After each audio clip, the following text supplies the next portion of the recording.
இயேசுவுக்கே புகழ். இன்று நம்முடைய தியானத்தின் 18வது நாள். நாம் இப்பொழுது இந்த தியானத்தின் 4வது பகுதியில் இருக்கிறோம். ஏற்கனவே பல பகுதிகளை நாம் 3 பகுதிகளை பார்த்து விட்டோம். இப்பொழுது நாம் இருப்பது இந்த தியானத்தின் 4வது பகுதி. இந்த பகுதியில் நாம் எதை குறித்து தியானித்து வருகிறோம் என்றால், ஆண்டவராகிய இயேசு கிறிஸ்துவுக்குள் இருந்த அந்த வாழ்வு அப்படின்னா என்ன, அந்த வாழ்வை நாம் எவ்வாறு பெற்றுக்கொள்ள முடியும் என்பதை குறித்து தியானித்து வருகிறோம். ஆண்டவராக இயேசு கிறிஸ்துவுக்குள் இருந்த அந்த வாழ்வுன்னு சொல்லும் பொழுது அவருடைய உள்ளத்தை குறிக்கிறது, அவருடைய மனதை குறிக்கிறது. அதை நாம் பெற்றுக்கொள்ள வேண்டும். அது அப்படின்னா என்ன, அதை எவ்வாறு பெற்றுக்கொள்ள முடியும் என்பதை குறித்து ஆழமாக இந்த பகுதியில் நாம் இந்த 4வது பகுதியில் தியானித்து வருகிறோம்.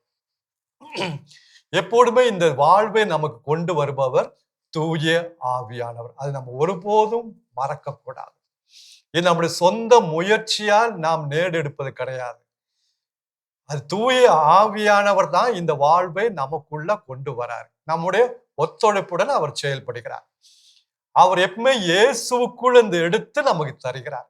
அவர் சொந்தமாக எதுவும் செய்வது கிடையாது. தூய ஆவியானவர் சொந்தமா எதுவும் செய்வது கிடையாது. அவர் கிறிஸ்துவுக்குள் இருப்பதை அவர் நமக்கு எடுத்து நமக்கு தருகிறார். யோவான் நற்செய்தி 16வது அதிகாரம் வசனங்கள் 14-15. Gospel of St. John. யோவான் நற்செய்தி 16வது அதிகாரம் 14வது வசனமும் 15வது வசனத்திலும் நாம் இதை குறித்து வாசிக்க முடியும். அவர்னா தூய ஆவியானவர் இயேசுக்குள்ள எடுத்து நமக்கு அனைத்தையும் தருகிறார். இயேசுக்குள்ள இருக்கிறது என்ன வாழ்வு? அது தந்தையோட வாழ்வு. தந்தையோட வாழ்வு அப்படியே கிறிஸ்துவுக்குள் இருக்கிறது. அப்ப அந்த கிறிஸ்துவுக்குள் இருக்கிற வாழ்வு அப்படியே தூய ஆவியானவர் நமக்கு தருகிறார்.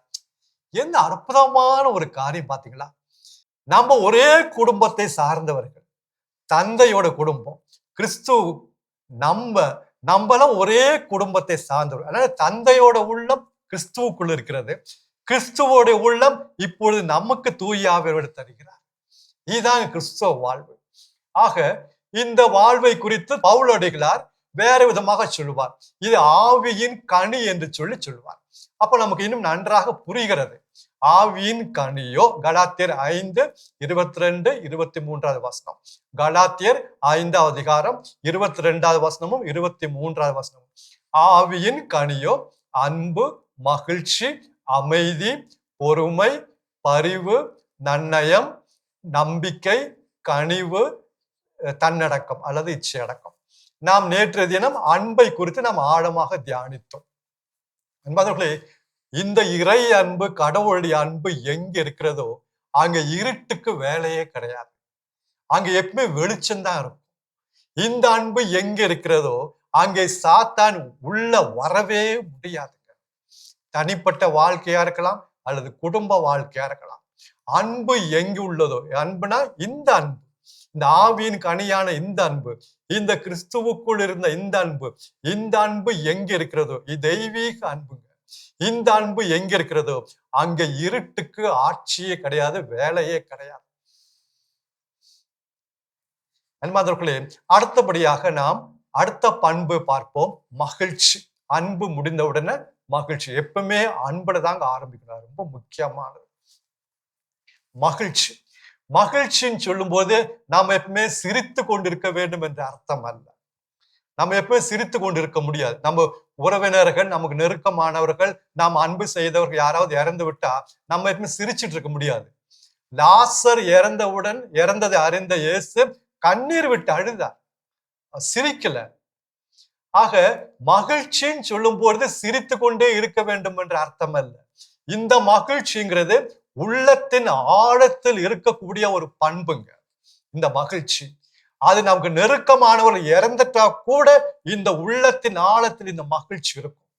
இது 24 மணி நேரமும் இருக்கக்கூடிய ஒரு மகிழ்ச்சி. இந்த மகிழ்ச்சி எங்கிருந்து வருகிறது?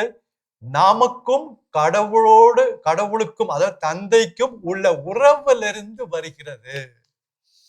இந்த மகிழ்ச்சி எப்படி நமக்கு வருகிறது? எப்படி கிடைக்கும்? நமக்கும் தந்தைக்கும் உள்ள அந்த நெருக்கமான உறவிலிருந்து வர ஒரு பண்பு தாங்க இந்த மகிழ்ச்சி. இந்த மகிழ்ச்சி கிறிஸ்துவுக்குள் எப்பொழுதுமே இருந்துச்சு. கிறிஸ்து சீடர்களை பார்த்து சொன்னார்.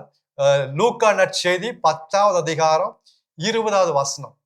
லூக்கா நற்செய்தி 10வது அதிகாரம் 20வது வசனம். சீடர்கள் வந்து இயேசுட்ட போய் சொன்னாங்க, தீய ஆவிகள், அசுத்த ஆவிகள்லாம் எங்களுக்கு அடிபணிகின்றன அப்படின்னு ரொம்ப சந்தோஷமா போய் சொன்னாங்க. ரொம்ப சந்தோஷம்தான், சந்தோஷமா போய் சொன்னாங்க. அப்ப இயேசு அவர்களிடம் சொன்ன வார்த்தை தான் லூக்கா நற்செய்தி 10வது அதிகாரம் 20வது வசனம். தீய ஆவிகள் உங்களுக்கு அடிபணிகின்றன என்பது குறித்து மகிழ வேண்டாம், மாறாக உங்கள் பெயர்கள் விண்ணுலகில் எழுதப்பட்டுள்ளது என்பதை குறித்து மகிழுங்கள். நம்ம ஏற்கனவே இது ஒரு முறை பார்த்தோம். உங்கள் பெயர்கள் விண்ணுலகில் எழுதப்பட்டுள்ளது என்பதை குறித்து மகிழுங்கள்.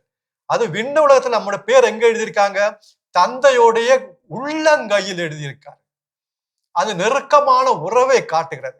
அது உள்ளங்கையிலும் சொன்னா, இன்னும் வேற விதமா சொன்னா, தந்தையுடைய உள்ளத்தில் நம்முடைய பேரை அவர் எழுதி வைத்திருக்கிறார். நம்முடைய பேரை உள்ளத்தில் எழுதி வைத்திருக்கிறார். அவ்வளவா நம்ம அவர் அன்பு செய்கிறார். அந்த வசனத்தை தியானிக்க தியானிக்க தியானிக்க அதுல நமக்கு ஒரு மகிழ்ச்சி கிடைக்கிறது. இந்த வசனத்தை குறித்து அறிவுரை கேட்க கேட்க மழை பெய்ய பெய்ய இந்த செடி வளர்கிறது. இந்த மகிழ்ச்சி நமக்கு கிடைக்கிறது. இந்த ஆவியின் கனியான மகிழ்ச்சி நமக்கு கிடைக்கிறது. கடவுளோடு உள்ள அந்த நெருக்கமான உறவிட தாங்க இது வருது. திருப்பாடல், சாம்ஸ், திருப்பாடல் 16வது திருப்பாடல் 11வது வசனம். த புக் ஆஃப் சாம்ஸ், திருப்பாடல் 16 வசனம் 11. அது கடைசி வசனம். 11 கடைசி வசனம். அவரது முன்னிலையில் நிறைவான மகிழ்ச்சி உண்டு. அதாவது அதாவது நம்முடைய தந்தையோட முன்னிலையில் அவருடைய பிரசன்னத்தில் நிறைவான மகிழ்ச்சி உண்டு. கொஞ்சம் மகிழ்ச்சி அல்ல, நிறைவான மகிழ்ச்சி. In his presence there is fullness of joy. Fullness of joy. நிறைவான மகிழ்ச்சி. 8ஆம் கிளாஸ் பையனை கூப்பிட்டுட்டு, எப்பவுமே நம்ம செய்யறதான், 8ஆம் கிளாஸ் பையனை கூப்பிட்டு, டேய் உமது முன்னிலையில் நிறைவான மகிழ்ச்சி உண்டுன்னு நம்ம வாசிக்கிறோம்னா, அப்ப நிறைவான மகிழ்ச்சி இருக்கணும்னா நம்ம என்ன செய்யணும்? என்ன ஃபாதர், நிறைவான மகிழ்ச்சி இருக்கணும்னா நம்ம எப்பவுமே நம்ம அப்பாவோட முன்னிலையில் எப்பவுமே இருக்கணும், அவருடைய பிரசனத்தில் இருக்கணும். அதுதான் அந்த வசனத்தை சொல்லுது ஃபாதர். சரிடா, இன்னொரு கேள்வி. அப்ப இன்னைக்கு நிறைய பேர் மகிழ்ச்சியா இல்லையே, நிறைவான மகிழ்ச்சி அவங்க அனுபவிக்கிறதே கிடையாது, ரொம்ப சோர்ந்து இருக்காங்களே, சோகமா இருக்காங்களே, கவலையோடு இருக்காங்களே, அதுக்கு என்ன காரணம்? ஐயோ, அதுக்கு காரணம் இந்த வசனம் சொல்லுது ஃபாதர். ஏன்னா அவங்க நம்ம அப்பாவுடைய முன்னிலையில் இல்ல, நம்ம அப்பாவுடைய தந்தையோட முன்னிலையில் பிரசனத்தில் அவங்க இல்ல, அதனால அவங்களுக்கு மகிழ்ச்சி இல்ல, நிறைவான மகிழ்ச்சி இல்ல. ரொம்ப ஈஸியா நம்ம ரொம்ப கஷ்டமா நினைக்காதீங்க. 8ஆம் கிளாஸ் பையன் கூட பார்த்து சொல்லிடுவான். திருப்பாடல் 16ல 11. அப்ப ஏன் நமக்கு நிறைவான மகிழ்ச்சி இல்ல? அப்ப நம்ம கடவுளுடைய பிரசனத்தில் இல்ல, வேற ஒண்ணுமே கிடையாது. கிறிஸ்துவோட வாழ்வில் எப்பவுமே இந்த நிறைவான மகிழ்ச்சி அவர் அனுபவித்தார். அவருக்கு நேரம் கிடைக்கும் போது எப்பவுமே பாத்தீங்கன்னா தந்தையோடு போய் அவர் ஜெபிப்பார், உரையாடுவார், பேசுவார். அந்த உறவு, நெருக்கமான உறவு அவருக்கு எப்பவுமே இருந்துச்சுங்க. எப்பவுமே அவர் மகிழ்ந்திருந்தார். அவரை என்ன வேணா செய்யட்டும், அடிக்கட்டும், நொறுக்கட்டும், ஆணியால் என்ன வேணா செய்யட்டும், அவரை இழுத்து போனாங்க. ஒரு முறை ஜெபாலயத்திலிருந்து அவர் மலை உச்சிக்கு இழுத்துட்டு அப்படியே தரன்னு இழுத்துட்டு போனாங்க. கடவுள் அவர் யாரு? வெல்லாம் வல்ல கடவுள். அவராலேயே அனைத்தும் உண்டாக்கப்பட்டன, அவருக்காகவே உண்டாக்கப்பட்டன. அந்த கடவுள் இந்த பூமியில நம்மை போல சாதாரண ஒரு முழு மனிதனாக இறங்கிய போது மனிதர்கள் செஞ்சதை பாருங்க. தரன்னு அவரை இழுத்துட்டு போனாங்க மலை உச்சிக்கு, அவரை கீழே தள்ளி போன. இது லூக்கா நற்செய்தியில வாசிக்கிறோம். லூக்கா நற்செய்தி 4ஆம் அதிகாரத்துல வாசிச்சு பாருங்க, இருக்கு. அவர் பிரசங்க மறையுரை ஆற்றிய பிறகு அவருக்கு கிடைச்ச அந்த பரிசு இழுத்துட்டு போனாங்க கொலைச்சு. அப்பவும் அவருடைய உள்ளத்தில் மகிழ்ச்சி இருந்தது. அப்பவும் சிரிக்கல, அது வேற, உடல்ல வேதனை தான், ஆனா உள்ளத்தின் ஆழத்தில் மகிழ்ச்சி. ஏன்னா அவர் எப்பவுமே தந்தையோட பிரசனத்தில் இருந்தார், வேற ஒண்ணும் கிடையாது. இந்த வாழ்வு, இந்த உள்ளம் தூய ஆவியானவர் நமக்குள்ள கொண்டு வராருங்க. நம்முடைய தனிப்பட்ட வாழ்க்கையிலும் குடும்ப வாழ்க்கையிலும் எப்ப யார் என்ன சொன்னாலும் சரி, அது ஓகே. ஆனா உள்ள அந்த மகிழ்ச்சி யாரும் எடுத்து விட முடியாது.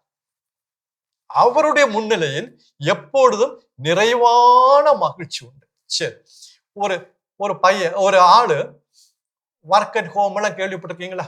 ஒர்க் அட் ஹோம் இன்னைக்கு நிறைய ஒர்க், இந்த கொரோனா காலத்துல ஒர்க் அட் ஹோம் நிறைய இருந்துச்சு. எல்லாம் வீட்டுல இருந்து வேலை செய்யறது. முக்கியமா இந்த கம்ப்யூட்டர்ல வேலை செய்யறவங்க, அவங்க ஐடி ஃபீல்ட்ல இருக்கவங்கன்னா ஒர்க் அட் ஹோம் அவங்களுக்கு கிடைச்சு. ஒருத்தர் திருமணமானவர், அவருக்கு ஒரு பையன், 4 வயசு பையன்.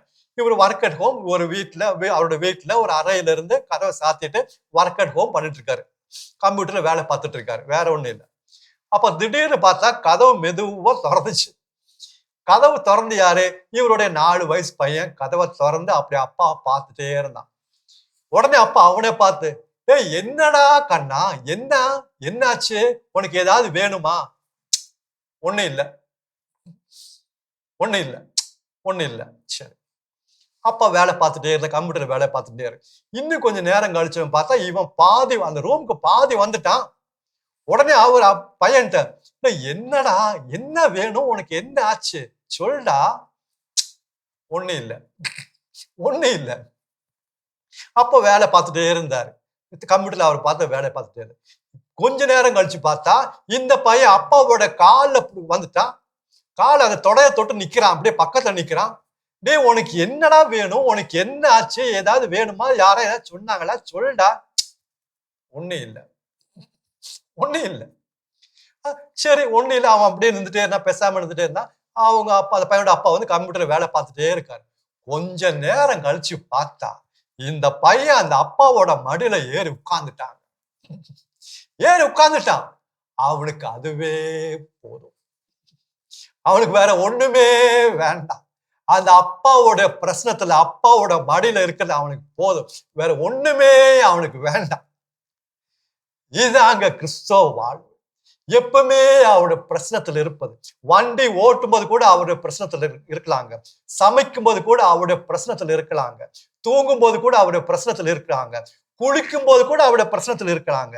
எப்பவுமே அவருடைய பிரச்சனத்துல, ஜெபிக்கும் போது, உரையாடும் போது, திருப்பலியில, ஆராதனையில, வீட்டுல, வண்டி ஓட்டும் போது, எப்பவுமே அவருடைய பிரச்சனத்துல இருக்கும்போது அந்த மகிழ்ச்சி, நிறைவான மகிழ்ச்சி நம்ம அனுபவிக்க முடியுங்க. வேற எந்த ஒரு உறவுலையும் இந்த மகிழ்ச்சி கிடைக்காதுங்க. இந்த மகிழ்ச்சி கிடைக்காது. இது தூய ஆவியானவர் மட்டும்தான் இந்த மகிழ்ச்சியை அது நமக்கு கொண்டு வர முடியும். கிறிஸ்துவுக்குள் இந்த மகிழ்ச்சியை நமக்குள்ள கொண்டு வர முடியும். அந்த உறவை அவர் ஏற்படுத்த முடியும். இன்னைக்கு பெற்றோர்கள்லாம் பிள்ளைங்கள்ட்ட சொல்லுவாங்க, டேய் கஷ்டப்பட்டு இன்னைக்கு படிச்சனா நாளைக்கு நீ மகிழ்ச்சியா இருக்கலாம்டா. இன்னைக்கு நீ கஷ்டப்பட்டு படிச்சனா நாளைக்கு நீ சந்தோஷமா மகிழ்ச்சியா இருக்கலாம்டா. அந்த மாதிரி கஷ்டப்பட்டு படிக்கணும், ரொம்ப நல்லது. கஷ்டப்பட்டு படிங்க, நல்ல வேலைக்கு போங்க, கை நிறைய சம்பாதிங்க. இன்னைக்கு விலைவாசி எல்லாம் ஏறிட்டு போதே, யார்ட்டும் கை நீட்ட வேண்டாம். ரொம்ப நல்லது. கஷ்டப்பட்டு படிக்கணும், நல்ல வேலைக்கு போகணும், கை நிறைய முடிஞ்சா சம்பாதிங்க. ஒண்ணும் தப்பு கிடையாது, ரொம்ப நல்லது. ஆனா கஷ்டப்பட்டு படிச்சா மகிழ்ச்சியா இருக்கலாங்கிறத என்னால ஏத்துக்க முடியாது. ஏன்னா நான் என்னுடைய வாழ்க்கையில பார்த்திருக்கேன். நம்மளாம் கஷ்டப்பட்டு படிக்காம எத்தனையோ பேர் இந்த உலகத்துல கஷ்டப்பட்டு படிச்சு எவ்வளவு பெரிய வேலையில இருக்காங்க, எவ்வளவு பெரிய ஒரு வேலையில இருக்காங்க, எவ்வளவோ கை நிறைய சம்பாதிக்கிறாங்க. ஆனா எல்லாம் மகிழ்ச்சியா இருக்காங்களா? அவங்களுடைய தனிப்பட்ட வாழ்க்கையை பாருங்க, குடும்ப வாழ்க்கையை பாருங்க. எத்தனை பேர் தற்கொலை செய்து கொள்ளலாம் என்று எண்ணிக்கொண்டிருக்கிறார்கள். நிறைய பேர் கஷ்டப்பட்டு படிச்சவங்க பெரிய பெரிய வேலையில இருக்கவங்க, பெரிய பெரிய பணக்காரங்க, கை நிறைய சம்பாதிக்கிறாங்க. தற்கொலை பண்ணலான்னு நினைச்சுக்கிட்டு இருக்காங்க. ஒரு மகிழ்ச்சி இல்லை. தயவு செய்து தவறாக நினைக்காதீங்க. கஷ்டப்பட்டு படிக்கணும், அவங்களுடைய கடமை. நல்ல வேலைக்கு, எவ்வளவு பெரிய வேலை போக முடியுமோ போங்க, எவ்வளவு சம்பாதிக்க முடியுமோ சம்பாதிங்க, அது பிரச்சனை கிடையாது. ஆனா மகிழ்ச்சிங்கிறது அது தூய ஆவியானவர் நமக்குள் கொண்டு வரும். இது நாம உருவாக்குறது கிடையாது, ஏதோ சொந்த முயற்சியால உருவாக்குறது கிடையாது. இது ஆவிக்குரிய வாழ்வுல வளர வளர கிடைக்கக்கூடிய ஒரு மாபெரும் ஒரு பாக்கியம். இது அந்த இறை வார்த்தையை வாசித்து தியானித்து தியானித்து அந்த இறை வார்த்தை நம்முடைய உள்ளத்தில் நிறுத்தி அதை குறித்துள்ள அறிவுரை அடிக்கடி கேட்கும் பொழுது தூய ஆவியானவர் அந்த விதையின் மீது மழையாக பொழியும் பொழுது அங்க அந்த மகிழ்ச்சியை நம்ம அனுபவிக்க முடியும். இது மற்ற எதிலுமே கிடைக்காதுங்க. கிறிஸ்துவோட வாழ்வில் எப்பவுமே இருந்த ஒரு பெரிய ஒரு பண்பு இந்த மகிழ்ச்சி. அவர் எப்பவுமே மகிழ்ந்திருந்தார். அவருடைய நோக்கமெல்லாம் தந்தை. எபிரேயர் 12வது அதிகாரம் 2வது வசனம் வாசித்து பார்த்தா இன்னும் அருமையா இருக்கும். எபிரேயர், அதாவது லெட்டர் டு தி ஹீப்ரூஸ் 12வது அதிகாரம் 2வது வசனம் கடைசி பகுதி. தாம் அடைய இருந்த மகிழ்ச்சியின் பொருட்டு இழிவையும், அதாவது அவமானத்தையும் இழிவையும் பொருட்படுத்தாமல் சிலுவையை ஏற்றுக்கொண்டார். தான் அடைய இருந்த மகிழ்ச்சியின் பொருட்டு இழிவையும் பொருட்படுத்தாமல் சிலுவையை ஏற்றுக்கொண்டார். சிலுவை மகிழ்ச்சியோடு ஏற்றுக்கொண்டார். சிலுவை மகிழ்ச்சியோடு ஏற்றுக்கொண்டார். நம்ம தான் பார்க்கிறோம், அவர் உடல் வேதனை இருந்துச்சு, கண்டிப்பா உடல் வேதனை இருந்துச்சு.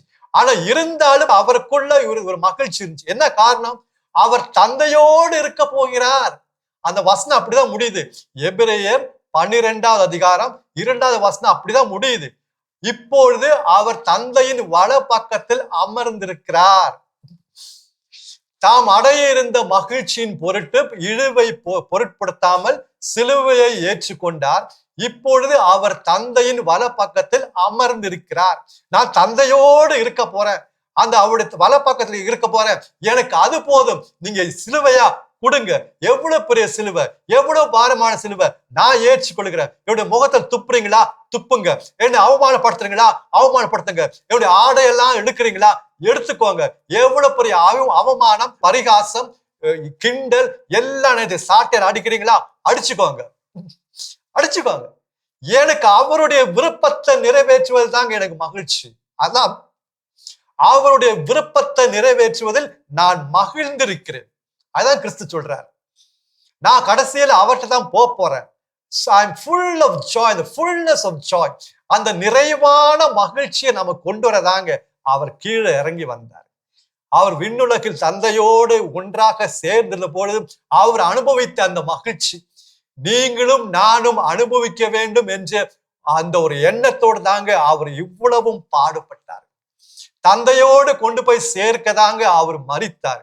1 பேதுரு 3வது அதிகாரம் 18வது வசனம். 1 பீட்டர் 1 பேதுரு 3வது அதிகாரம் 18வது வசனம். கடவுளோடு சேர்ப்பதற்காக அவர் நமக்காக மரித்தார். கடவுளோடு சேர்ப்பது, அதாவது தந்தையோடு சேர்ப்பதற்காக அவர் அந்த விண்ணுலகில் அனுபவித்த அந்த மகிழ்ச்சி இருக்கே, அது அளவில்லாத மகிழ்ச்சி.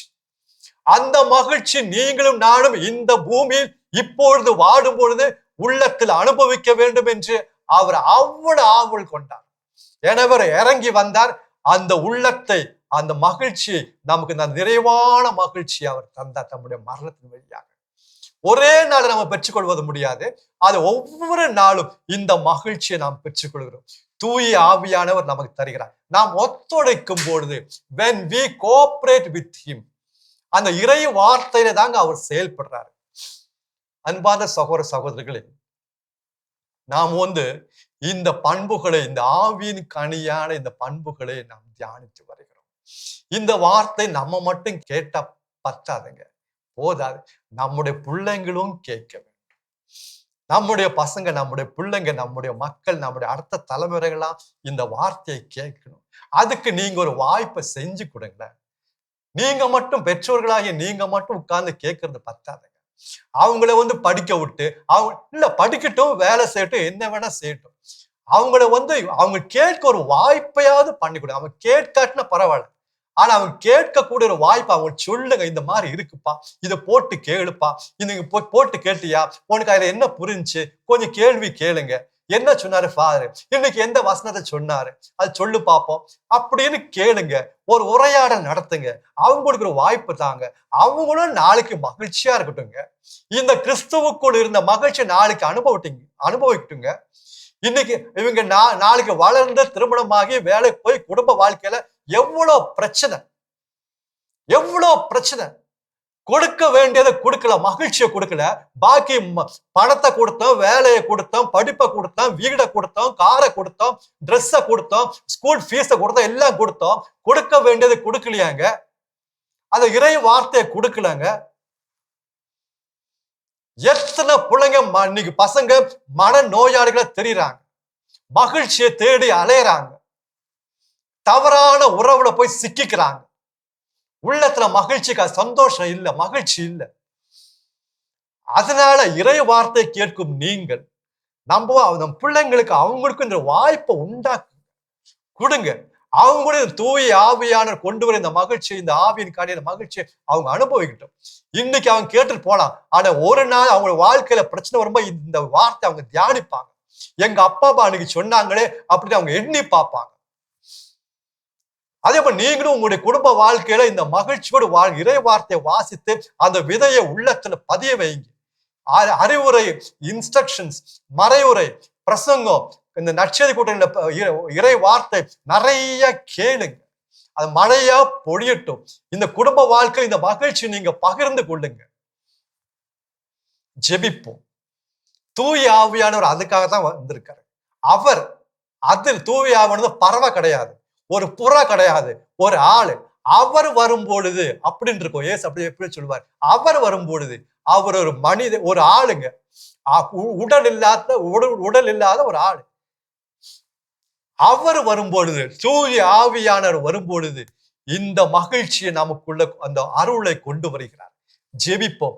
தூய ஆவியானவரே, எங்களுக்கு இந்த மகிழ்ச்சி உலகம் தரும் மகிழ்ச்சி அல்ல, இந்த கிறிஸ்துவுக்குள்ள இந்த மகிழ்ச்சியை எங்களுக்கு இன்றைக்கு தாங்க. இறை வார்த்தை வாசிக்க தியானிக்க கூடிய அந்த ஒரு ஆர்வம், ஒரு இன்ட்ரெஸ்ட் எங்களுக்கு தாங்க. இந்த இறை வார்த்தை மழையா பொழியட்டும், தண்ணீர் ஊற்றப்படட்டும். அதன் வழியாக இந்த ஆவியின் கனியான மகிழ்ச்சி நானும் எங்க குடும்பத்தில் உள்ள ஒவ்வொருவரும் இதை நாங்கள் பெற்றுக்கொள்ள வேண்டும். அதுக்கு நீங்க தான் உதவி செய்யணும், இல்லைன்னா எங்களால முடியாது அப்படின்னு அடம் பிடிச்சிங்கன்னா, ஸ்டப்பனா இருந்தீங்கன்னா, கேட்டுங்கன்னா நிச்சயமா இப்பொழுது உதவி செய்வாங்க. ஏன் அவ்வளவு உறுதியா சொல்றீங்க பாக்குறீங்களா? நிச்சயமா செய்வார். ஒரே காரணம். என்ன காரணம் சொல்லுங்க பார்ப்போம். ஏன்னா இதுவே தகுந்த காலம்.